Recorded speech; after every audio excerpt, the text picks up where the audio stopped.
Avant de commencer, dis-moi, toi qui écoutes cette histoire, d'où viens-tu? Et quel temps t'accompagne pendant que tu m'écoutes? Ici, dans la Drôme, le vent souffle encore entre les portes ouvertes du village oublié. Au cœur de la Drôme, dans une vallée étroite que les cartes modernes ont fini par oublier, se trouvait Saint-Roman de Valmorne, un nom qui sonnait comme une promesse ancienne, murmurée entre les collines. Le village comptait 120 âmes en cette année 1928, 120 vies tissées ensemble par le travail, la messe du dimanche, et cette forme silencieuse de solidarité que seuls les lieux isolés connaissent encore.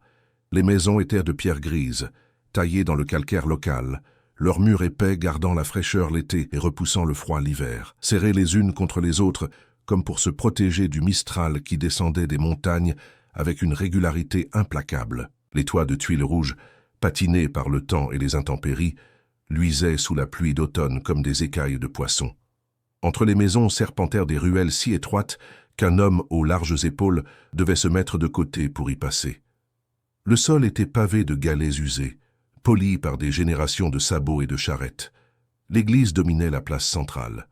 Une construction modeste mais solide, datant du XIIe siècle, avec son clocher trapu qui semblait défier le ciel plutôt que l'implorer. Les cloches sonnaient les heures, fidèles, immuables. Leur bronze grave résonnait dans la vallée, marquant le temps qui passait avec une lenteur presque hypnotique. On pouvait régler sa vie entière sur ces cloches. 7 heures, lever, midi, repas, 6 heures, retour des champs, 9 heures, coucher. C'était simple, c'était rassurant. Le curé Barthélemy, un homme de 63 ans aux cheveux blancs et aux mains noueuses par l'arthrite, veillait sur ses ouailles avec une douceur teintée de mélancolie. Il était arrivé là 30 ans plus tôt, jeune prêtre plein d'enthousiasme, rêvant de sauver des âmes. Avec le temps, il avait appris que les âmes ne se sauvent pas facilement, qu'elles portent des fardeaux invisibles, des secrets inavoués, des hontes silencieuses.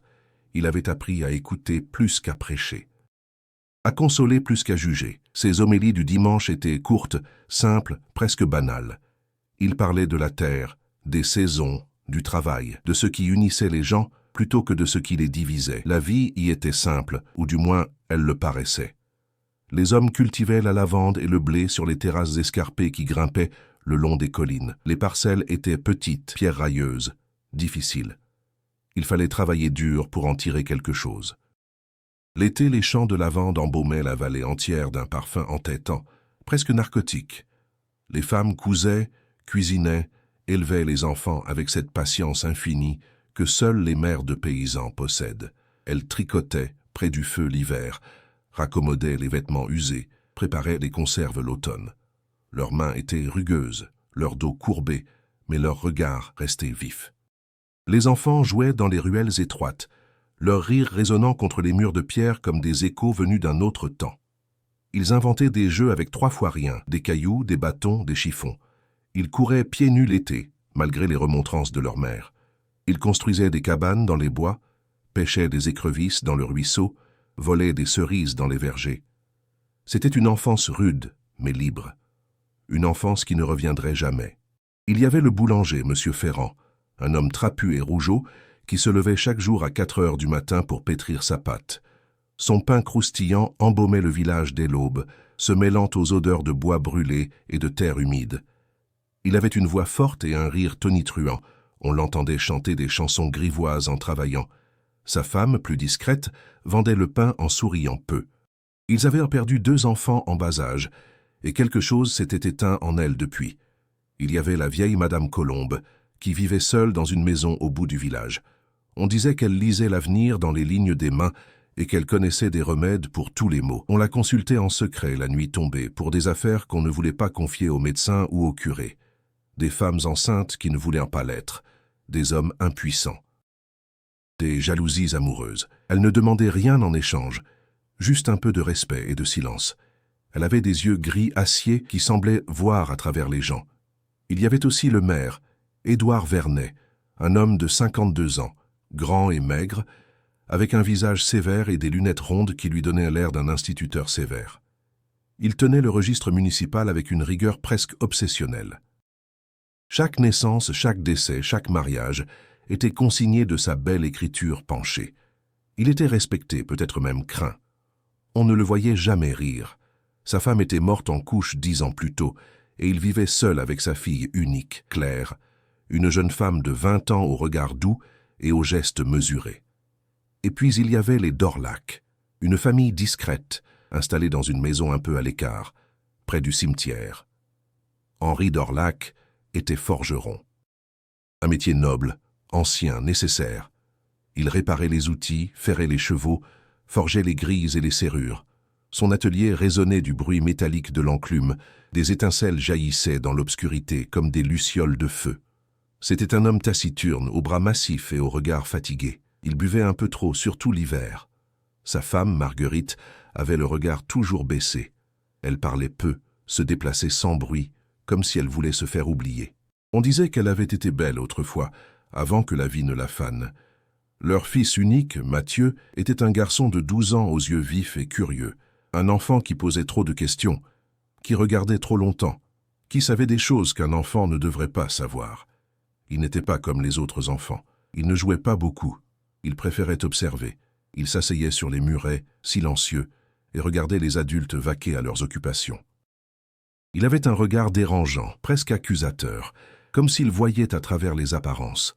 Mathieu aimait errer dans les bois qui bordèrent le village, ces bois denses et sombres, où même les chasseurs s'aventuraient avec prudence. Il ramassait des pierres étranges, des ossements d'oiseaux, des racines tordues qu'il rapportait dans sa chambre. Il les disposait sur une étagère comme des trésors. Sa mère le grondait doucement, mais sans conviction. Son père ne disait rien, mais on sentait dans son silence une forme de malaise, comme si l'enfant portait en lui quelque chose d'indéchiffrable. L'instituteur, M. Prunier, un jeune homme de Valence envoyé là par l'Académie, disait que Mathieu était intelligent peut-être trop, qu'il apprenait vite mais qu'il avait du mal à s'intégrer. Les autres enfants se méfièrent de lui. Ils l'appelaient « l'espion » parce qu'il les regardait toujours sans dire un mot. Ils ne l'invitaient jamais à leur jeu. Il restait seul dans la cour de l'école, assis contre le mur, griffonnant des dessins incompréhensibles dans son cahier. L'automne 1927 avait été pluvieux. Les récoltes avaient été moyennes, ni bonnes ni mauvaises. L'hiver arriva avec une lourdeur inhabituelle. Le ciel restait gris pendant des jours entiers, sans une percée de soleil. La neige tombait par intermittence, fine et froide, collant aux vitres comme des doigts fantômes. Le vent sifflait entre les maisons avec une persistance agaçante. Les conversations se faisaient plus rares. Les gens se saluaient d'un signe de tête et rentraient vite chez eux. Il y avait dans l'air une tension imperceptible, comme si le village retenait son souffle. Les chiens aboyaient la nuit sans raison apparente, les poules pondèrent moins, les vaches donnaient un lait amer. Petit signe que les paysans notaient avec inquiétude. Madame Colombe murmurait que l'hiver serait long, que quelque chose allait se passer. Mais personne ne l'écoutait vraiment. On était habitué à ces prophéties obscures. Décembre arriva. Les jours raccourcissaient. À 5 heures de l'après-midi, il faisait déjà nuit. Les lampes à pétrole s'allumaient tôt, projetant des ombres dansantes sur les murs. Le feu crépitait dans les cheminées. Les familles se rassemblaient autour de la table pour le repas du soir. De la soupe, du pain, parfois un peu de fromage. On parlait peu. On mangeait en silence. Dehors, le vent hurlait. Un soir de décembre, Mathieu ne rentra pas. Sa mère l'appela depuis le seuil de la maison, sa voix tremblant dans le vent. Rien, le silence. Un silence épais, oppressant. Henri sortit avec une lanterne, fouilla les ruelles, les granges, les bois. Il appela encore et encore, jusqu'à en perdre la voix. Rien. Aucune réponse, aucune trace. Comme si la terre l'avait avalé, le curé organisa une recherche.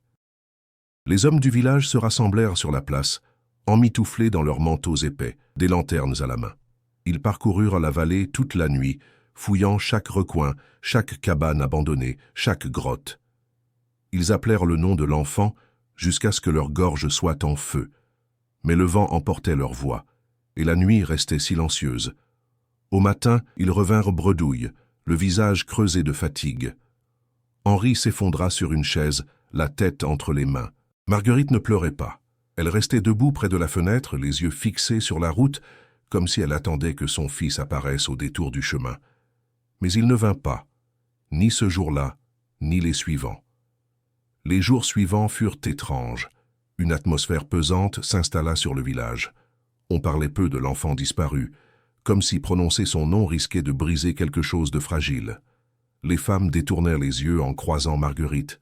Les hommes évitaient Henri. Le curé priait longuement à l'église, agenouillé devant l'autel, mais ses prières semblaient vaines.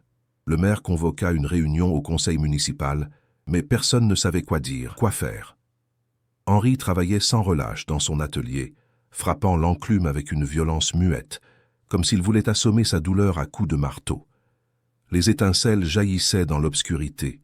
Le métal rougissait et se tordait, mais rien ne soulageait son tourment. Marguerite ne sortait plus. Elle restait enfermée chez elle, assise près de la fenêtre, les mains croisées sur les genoux. Elle ne mangeait presque plus.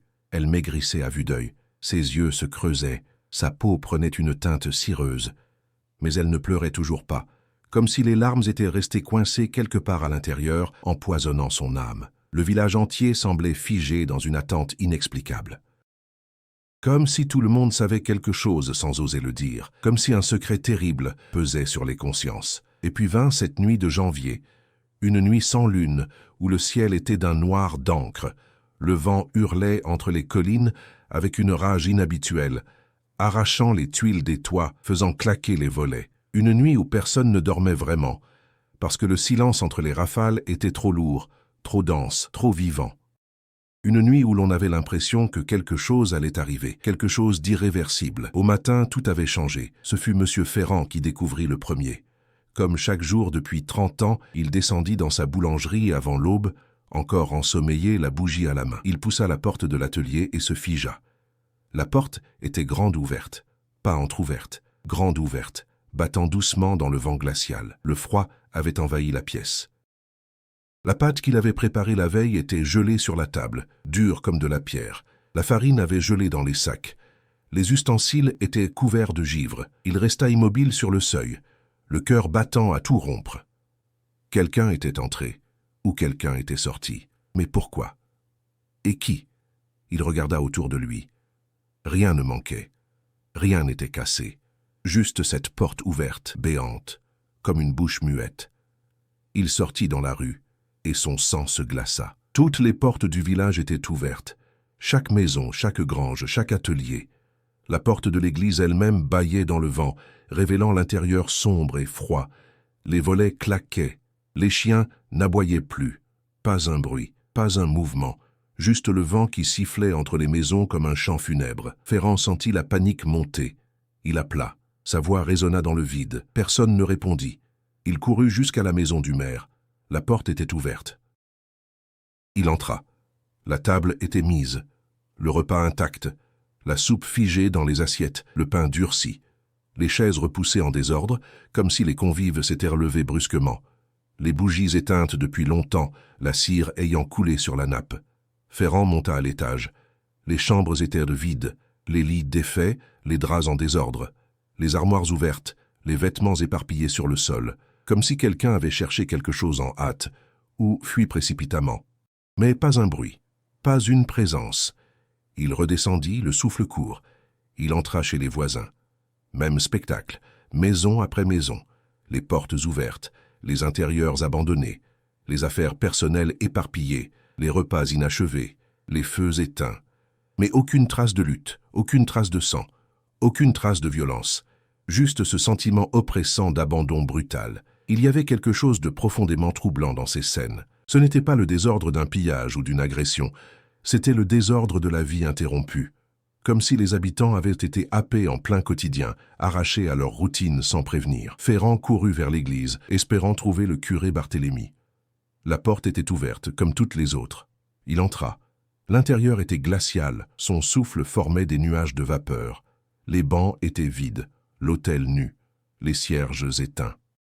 Et sur le sol, près du confessionnal, il vit quelque chose qui lui glaça le sang. Le registre paroissial était ouvert. Et sur la dernière page, une phrase avait été écrite d'une main tremblante, presque illisible. « Nous avons menti. Nous avons tous menti. Que Dieu nous pardonne ce que nous avons fait à cet enfant. » Ferrand recula, la bouche sèche. Ses jambes tremblaient. Il voulut sortir, mais son regard fut attiré par le confessionnal. La porte était entr'ouverte. Il s'approcha lentement, presque malgré lui. Il poussa la porte. À l'intérieur, une soutane noire était accrochée au mur. Vide. comme une peau abandonnée. Et sur le banc, un chapelet, les grains encore tièdes, comme si on venait de le lâcher. Ferrand sortit en titubant, le souffle court, le cœur au bord des lèvres. C'est alors qu'il vit la maison des Dorlac. La porte était ouverte, elle aussi. Mais contrairement aux autres, il y avait quelque chose de différent. Une impression. Difficile à définir. Comme si cette maison-là n'avait pas été abandonnée dans la précipitation, mais ouverte délibérément. Invitant, attendant, il s'approcha lentement. Le portail de bois grinça. Le jardin était envahi de mauvaises herbes. Les volets pendèrent de travers.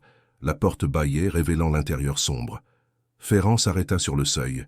Il appela. Pas de réponse. Il entra. L'intérieur était glacial, les meubles couverts de poussière, les toiles d'araignée pendaient du plafond. Mais ce qui le frappa, c'est que tout semblait intact. Pas de désordre, pas de traces de fuite. Juste une maison vide, silencieuse, comme si personne n'y avait vécu depuis longtemps. Il monta à l'étage. La chambre de Mathieu était au fond du couloir. Il poussa la porte. La pièce était petite, sombre, un lit d'enfant contre le mur, une table avec des cahiers empilés, des dessins accrochés au mur, des dessins d'enfants, des maisons, des arbres, des silhouettes humaines, mais aussi des choses plus étranges, des formes tordues, des visages déformés, des yeux partout. Sur la table de nuit, un cahier ouvert. Ferrand s'approcha. C'était un journal. Il le prit, les mains tremblantes, et commença à lire. Les premières pages racontaient des choses banales. L'école, les jeux, la famille. Mais au fur et à mesure, le ton changeait, devenait plus sombre, plus inquiet. Aujourd'hui, j'ai vu quelque chose dans les bois, un homme qui creusait. Il m'a vu aussi. Il m'a dit de ne rien dire, mais je sais ce qu'il faisait, je sais.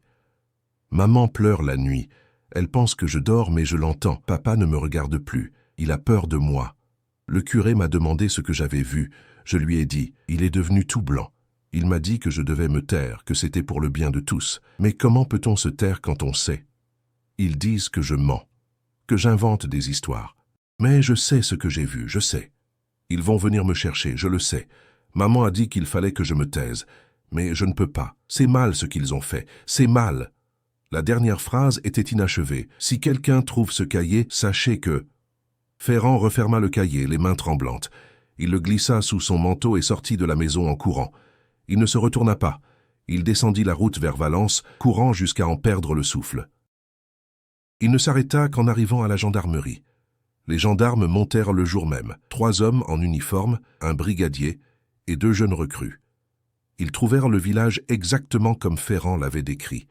Vide, silencieux, les portes ouvertes. Ils fouillèrent chaque maison méthodiquement. Rien, pas de cadavres, pas de sang, pas de traces de lutte, seulement des objets abandonnés, des repas intacts, des vies interrompues. Le brigadier Lucien Martel, un homme de 45 ans au visage buriné et aux yeux gris, resta perplexe.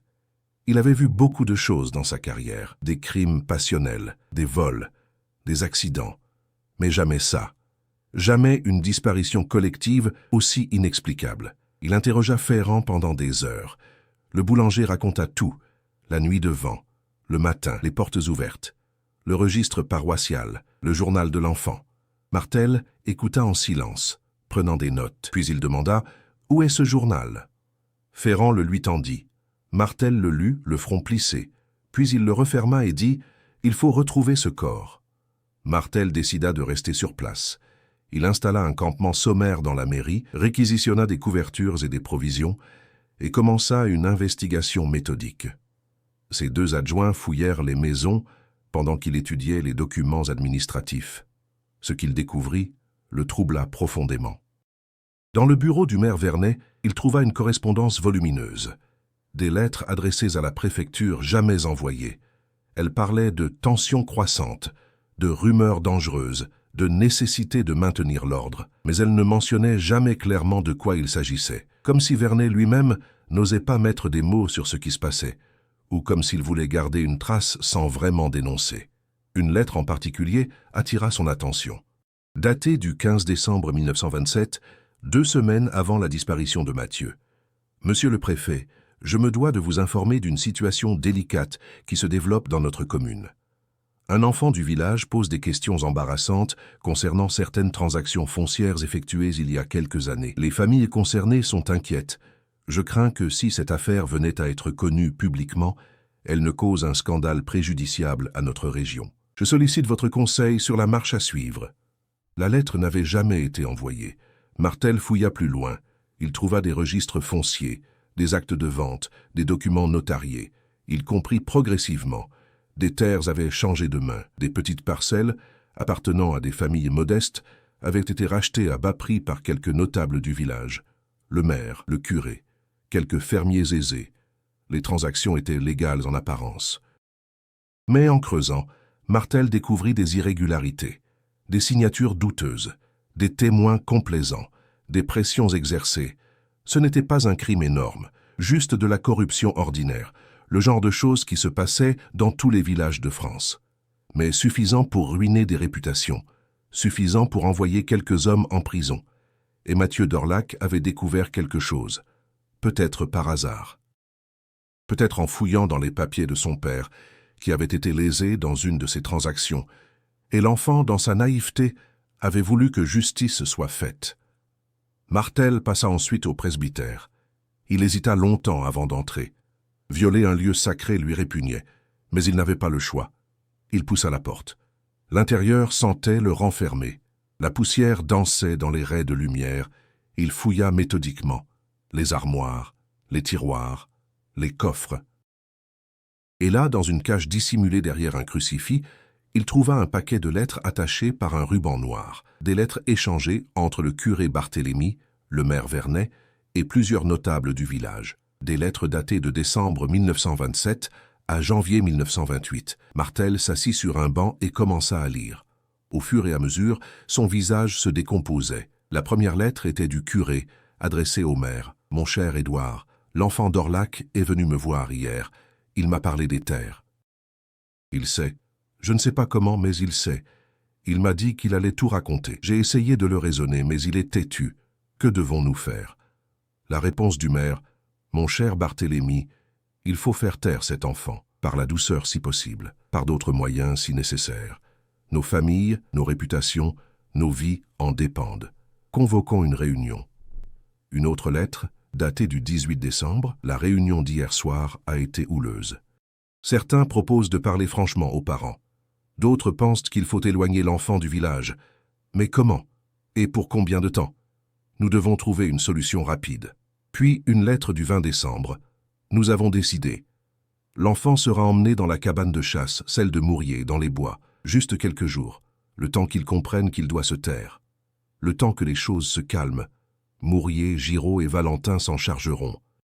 Et enfin une lettre du 23 décembre, écrite d'une main tremblante. « Mon Dieu, qu'avons-nous fait? L'enfant est mort, le froid. Nous ne voulions pas, nous voulions juste lui faire peur, mais il est mort. Mourier est effondré. Giraud ne parle plus.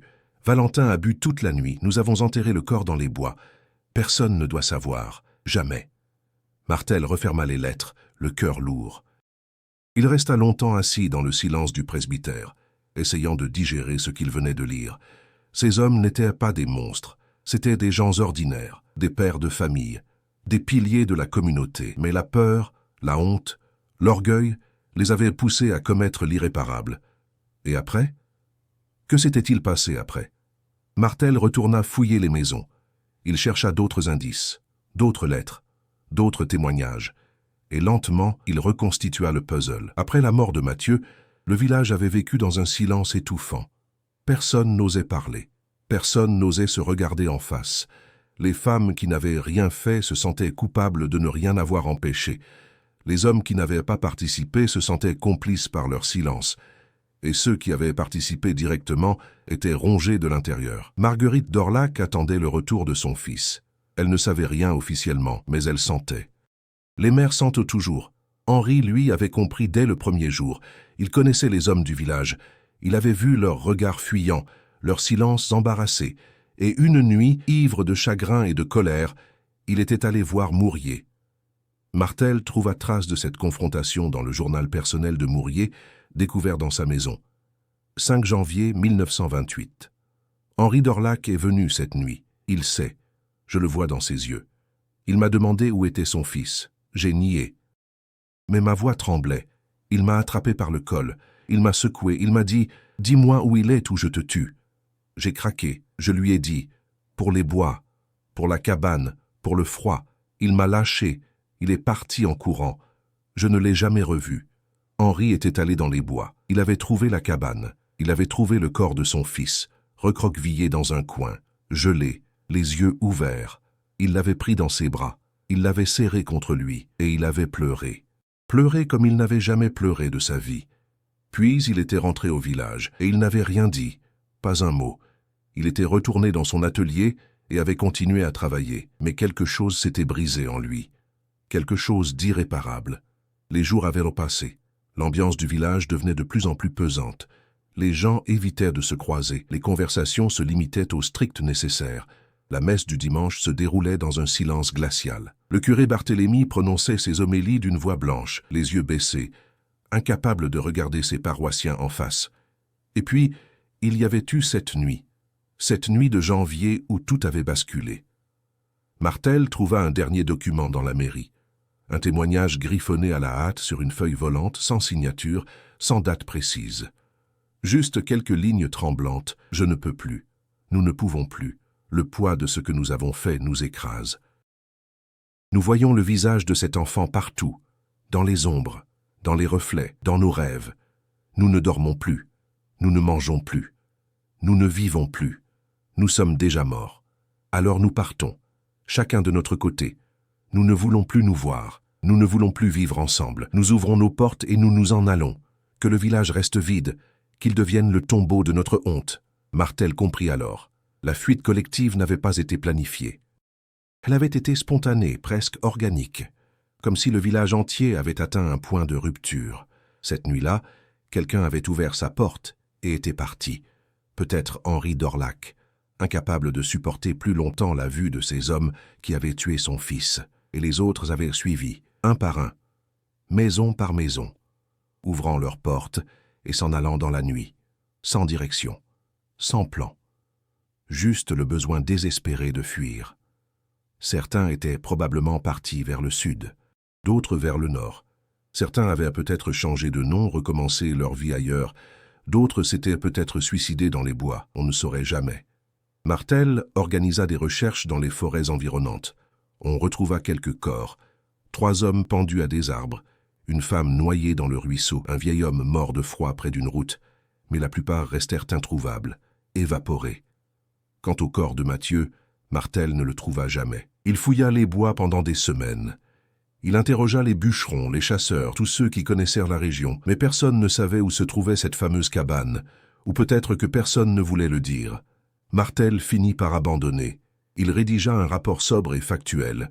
Il y mentionnait la disparition collective, les lettres découvertes, les quelques corps retrouvés. Mais il n'accusa personne. À quoi bon? Les coupables avaient disparu. La victime était morte. Le village était vide. Le rapport fut classé, le dossier fermé, et Saint-Roman-de-Valmorne fut officiellement déclaré abandonné. Les années passèrent. Le village tomba lentement en ruine. Les toits s'effondrèrent sous le poids de la neige. Les murs se fissurèrent. Les portes, ces fameuses portes ouvertes, finirent par pourrir et tomber de leurs gonds. La nature reprit ses droits. Les ronces envahirent les ruelles. Les arbres poussèrent dans les maisons. Les oiseaux nichèrent dans les cheminées. Les villages voisins évitaient d'en parler. C'était devenu un sujet tabou. Les vieux qui avaient connu les habitants de Saint-Roman se taisaient. Les jeunes n'en avaient jamais entendu parler. Le nom lui-même disparut peu à peu des conversations, puis des mémoires. Seules quelques âmes curieuses s'y aventuraient de temps en temps, des randonneurs égarés, des chasseurs téméraires, des adolescents en quête de frissons. Ils revenaient toujours troublés. Ils racontaient avoir entendu des voix, des chuchotements, des pleurs d'enfants. Mais c'était probablement le vent qui sifflait entre les ruines. Le vent qui portait les échos du passé. Un berger qui faisait paître ses moutons dans la vallée jura avoir vu, une nuit de pleine lune, toutes les fenêtres du village s'illuminaient brièvement, comme si quelqu'un avait allumé des bougies. Mais quand il s'approcha, il n'y avait rien, que l'obscurité et le silence. Une vieille femme de Valence racontait qu'elle avait vu, dans les années 1950, une femme âgée qui ressemblait trait pour trait à Marguerite d'Orlac. Elle l'avait croisée au marché. Elle avait voulu lui parler, mais la femme avait détourné les yeux et s'était enfuie. Quand elle avait demandé autour d'elle, personne ne connaissait cette femme. Des histoires, des rumeurs, des fantômes. C'est tout ce qui restait de Saint-Roman-de-Valmorne. En 1960, un promoteur immobilier eut l'idée de racheter les terres pour y construire un lotissement. Il se rendit sur place avec un architecte. Ils étudièrent les ruines. Ils prirent des mesures. Ils firent des plans. Mais le projet ne vit jamais le jour. L'architecte raconta plus tard qu'il n'avait pas pu rester plus d'1 heure sur place, qu'il avait ressenti un malaise inexplicable, une oppression, comme si l'air lui-même était lourd de tristesse. Le promoteur abandonna l'idée. En 1968, des hippies tentèrent de s'installer dans les ruines. Ils voulaient créer une communauté, vivre en autarcie. Ils nettoyèrent quelques maisons, réparèrent les toits, plantèrent un potager. Mais au bout de 3 mois, ils partirent précipitamment. L'un d'eux, interrogé des années plus tard par un journaliste, refusa d'expliquer pourquoi. Il dit juste « Ce village ne veut pas qu'on y vive ». Le temps passa. 1970, 1972, 1974, le village sombrait dans l'oubli. Les cartes ne le mentionnaient plus, les guides touristiques l'avaient rayé. Même les archives départementales semblaient l'avoir oublié. Mais il y avait encore quelqu'un qui s'en souvenait.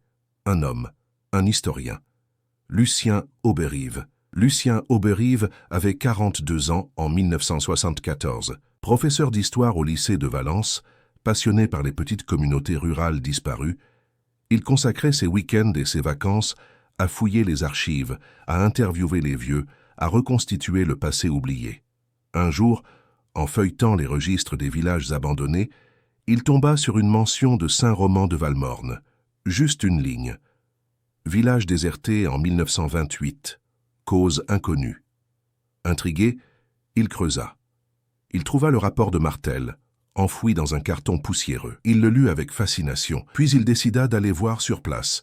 Il obtint l'autorisation de la préfecture. On lui remit les clés symboliques, bien que les portes n'existaient plus. Il chargea sa voiture de matériel, des outils, des lampes, des carnets, un appareil photo. Et par un matin d'octobre, il prit la route. Le chemin qui menait au village était à peine praticable. La végétation avait tout recouvert. Les ornières étaient profondes. Auberive dut abandonner sa voiture et continuer à pied. Il marcha pendant 2 heures à travers les bois, guidé par une vieille carte, et soudain, le village apparut. C'était un spectacle étrange, presque irréel. Les maisons étaient là, fantomatiques, à moitié effondrées.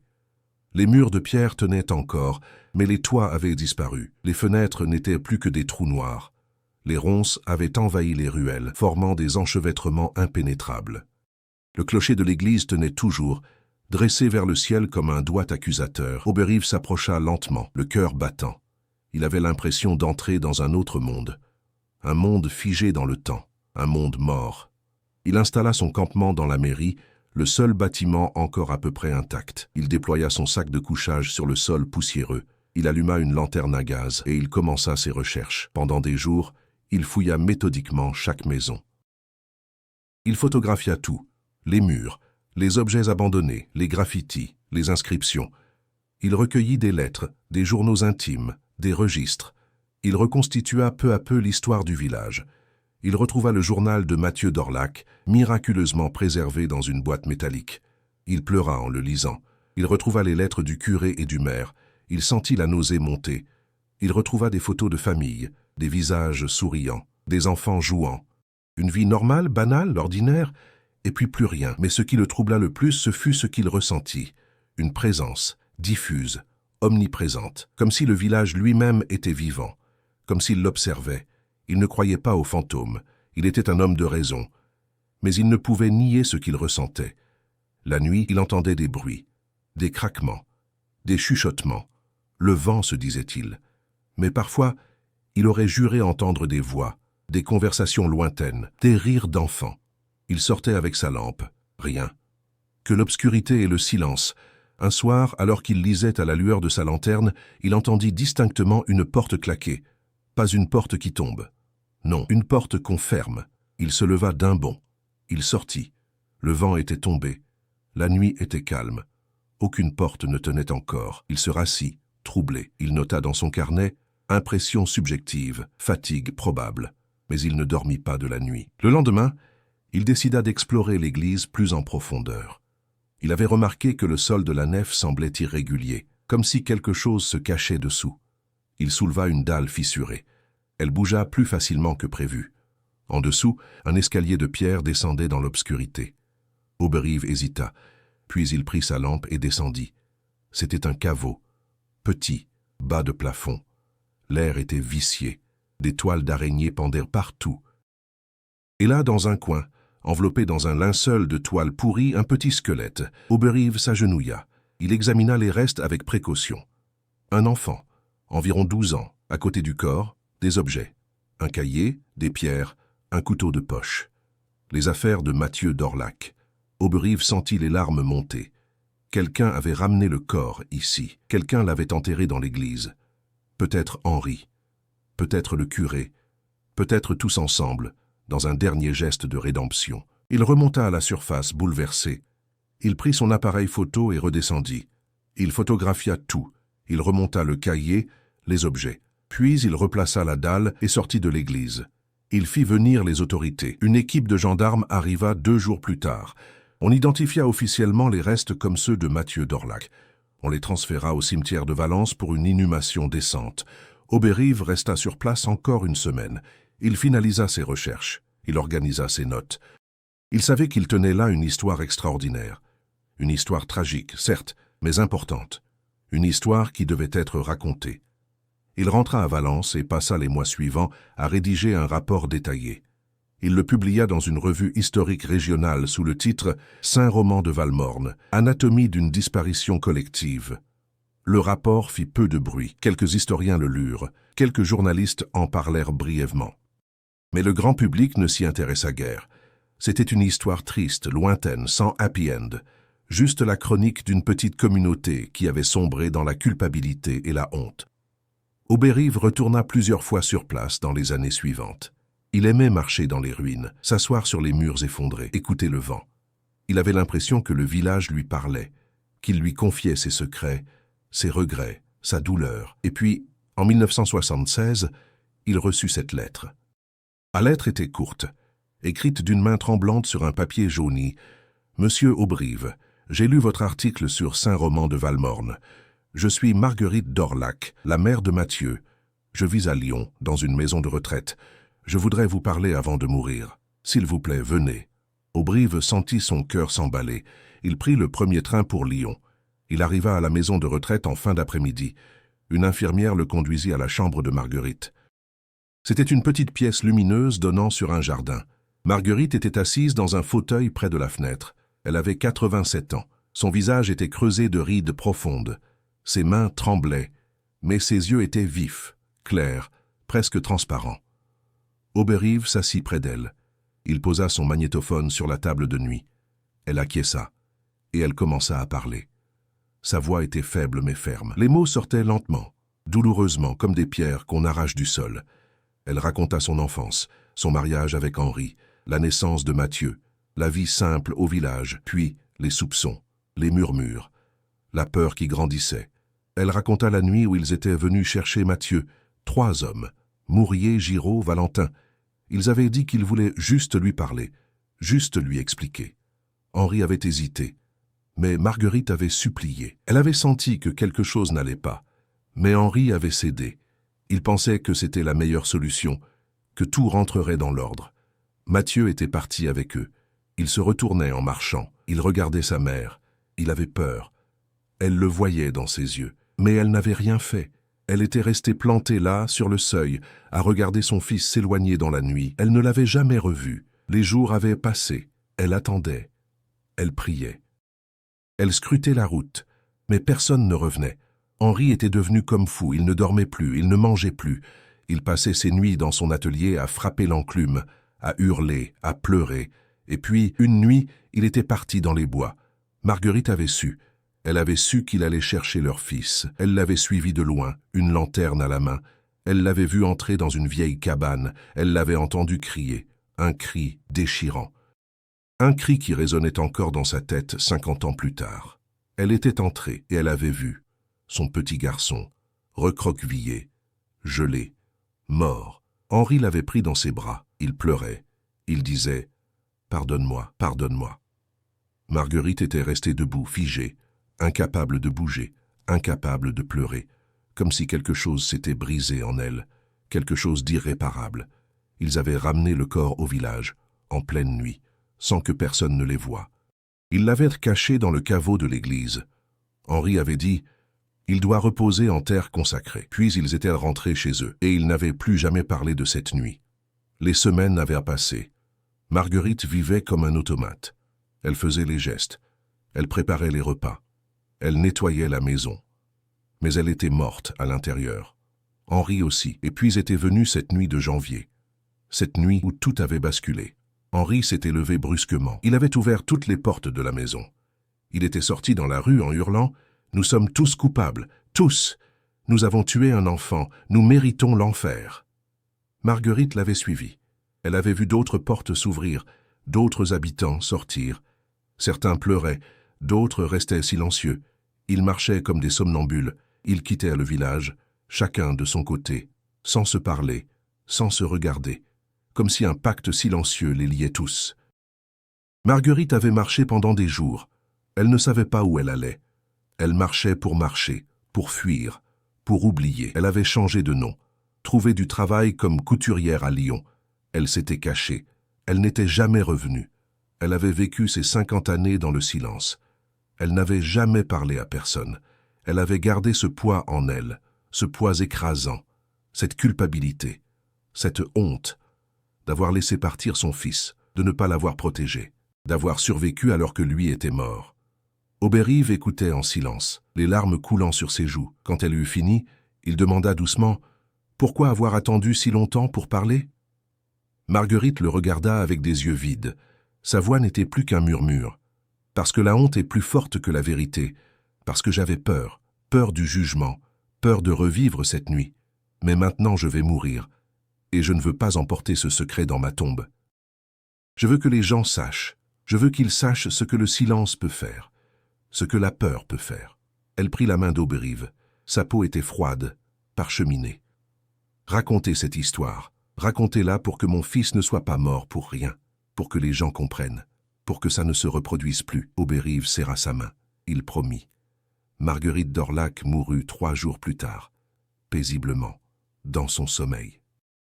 On l'enterra dans un petit cimetière de Lyon, sous un nom qui n'était pas le sien. Seul Auberive assista à l'enterrement. Il publia un second article, plus personnel, plus poignant.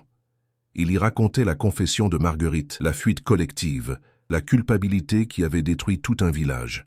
Il terminait par ces mots. Saint-Roman de Valmorne n'a pas disparu à cause d'un crime. Il a disparu à cause du silence de ceux qui savaient mais qui avaient trop peur pour parler. Du silence de ceux qui voyaient mais qui détournaient les yeux. Du silence de ceux qui entendaient mais qui se bouchèrent les oreilles. Et ce silence, aujourd'hui encore, résonne dans les ruines de ce village fantôme. Dans ces portes qui sont restées ouvertes, comme un avertissement, comme un appel, comme un cri qu'on refuse d'entendre. Le rapport fut archivé, le village resta en ruine, et le nom de Mathieu d'Orlac, gravé sur une pierre tombale anonyme, fut peu à peu oublié. Mais Auberive, lui, n'oublia jamais. Il retourna une dernière fois à Saint-Roman-de-Valmorne en 1978. Il marcha dans les ruelles envahies de ronces. Il s'assit sur les marches de l'église. Il écouta le vent, et il eut l'impression d'entendre une voix d'enfant, qui murmurait « Merci ». Peut-être était-ce juste le vent, ou peut-être était-ce autre chose, quelque chose d'inexplicable, quelque chose qui dépassait la raison. Il quitta le village au coucher du soleil. En se retournant une dernière fois, il vit les ruines se découper sur le ciel orange. Les fenêtres vides ressemblaient à des yeux, les portes effondrées à des bouches ouvertes, comme si le village criait en silence. Et dans ce cri, il y avait toute la douleur du monde, toute la culpabilité, tout le regret, tout ce que les hommes peuvent faire de pire quand la peur l'emporte sur la conscience. Auberive ne revint jamais. Aujourd'hui, Saint-Roman de Valmorne n'existe plus que dans les archives. Les ruines ont été entièrement recouvertes par la végétation. La nature a repris ses droits. Il ne reste rien. Juste quelques pierres éparses, quelques murs effondrés. Et ce silence pesant, ce silence qui n'est pas l'absence de bruit, mais la présence de tout ce qui n'a jamais été dit. Parfois, dit-on, quand le vent souffle fort dans la vallée de la Drôme, on peut encore entendre le claquement des portes, des portes qui n'existent plus, des portes qui ne se sont jamais refermées.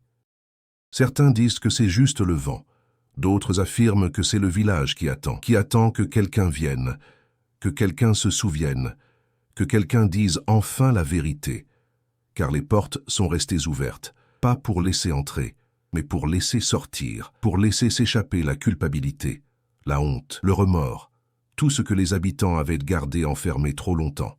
Et peut-être que ces portes resteront ouvertes pour toujours, jusqu'à ce que quelqu'un les traverse, jusqu'à ce que quelqu'un ose regarder en face ce qui s'est passé, jusqu'à ce que quelqu'un prononce les mots que personne n'a jamais osé dire, jusqu'à ce que quelqu'un dise « Pardonne-nous, Mathieu ». Mais ces mots ne sont jamais venus, et le village attend encore. Fin.